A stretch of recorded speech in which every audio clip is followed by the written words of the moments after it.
باقی ہر جنگ میں حضرت علی آگے ہوتے، ساری جنگیں حضرت علی نے آپ کو جتائی ہیں۔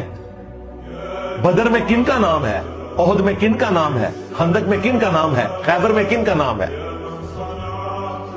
وہ تو فائنل میں حضرت علی نے پہنچایا ہے۔ قادسیہ اور یرموک تو فائنل تھے، یہ سارے کے سارے مین آف دی میچ حضرت علی ہیں۔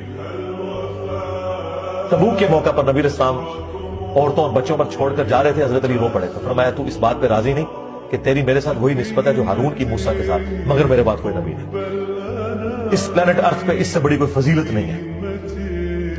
موسیٰ علیہ السلام کے ساتھ ایک پیغمبر تھا، ان کا قریبی ساتھ، اور رسول اللہ کے ساتھ اس لیول کا قریبی کوئی اور نہیں تھا سوائے حضرت علی کے، لیکن فرمایا تو نبی نہیں ہے۔ مطلب یہ کہ اگر کوئی نبی ہوتا تو علی ہوتا، اگر امتی نبی کوئی ٹائٹل تھا نا تو اس امت میں پہلا شخص جو حقدار ہے امتی نبی ہونے کا وہ مولا علی ہے، اگر وہ امتی نبی نہیں تو غلام احمد قادیانی دجال تے شیعی کوئی نہیں۔